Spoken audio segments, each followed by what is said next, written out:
ഞാനൊരു സത്യം പറയട്ടെ. സഞ്ജു സാംസൺ സെഞ്ചുറി അടിച്ചു കഴിഞ്ഞിട്ട് അവനെ മാറ്റി നിർത്താതെ ഇരുന്നിരുന്നെങ്കിൽ അവൻ 1 നമ്പർ താരമാകുമായിരുന്നു. 2020 മനഃപൂർവ്വം അവന് പിന്നീട് അവസരം കൊടുത്തില്ല. അതിനുശേഷം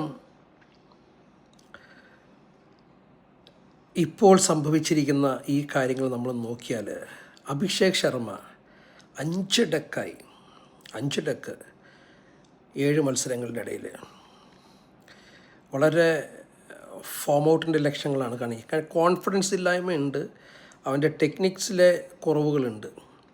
ഇതൊക്കെ ഉണ്ടായിട്ടും ആരും ശർമ്മയ്ക്കെതിരെ സംസാരിക്കുന്നില്ല.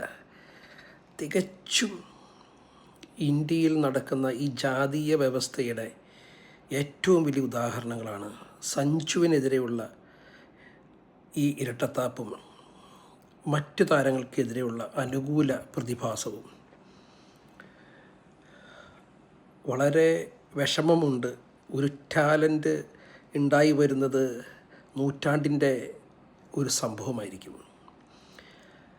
അത്രയും ടാലൻ്റുള്ള ഒരു വ്യക്തിയെ, കഴിവും പ്രാപ്തിയുള്ള വ്യക്തിയെ നിരന്തരം പീഡിപ്പിച്ച് പുറത്താക്കുക എന്ന് പറയുന്നത് യോജിക്കാൻ കഴിയുന്ന കാര്യമല്ല.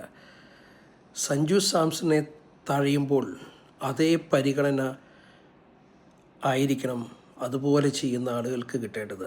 അഭിഷേക് ശർമ്മ, സൂര്യകുമാർ യാദവ് 2 വർഷത്തോളം റണ്ണില്ലാതെ ഇരുന്നു.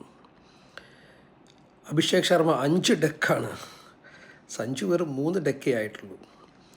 പക്ഷേ അതിനുശേഷം അവന് കൊടുത്ത അവസരങ്ങൾ 1 തൊട്ട് 10 വരെ 11 വരെയുള്ള സ്ഥാനങ്ങളിലേക്ക് ഇറക്കി കളിപ്പിച്ചു. അവിടെയും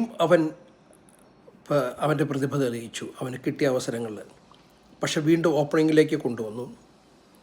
ചില ന്യൂസിലൻഡിനെതിരായിട്ടുള്ള കളിയിൽ ചില പ്രയാസങ്ങൾ അദ്ദേഹം നേരിട്ടു.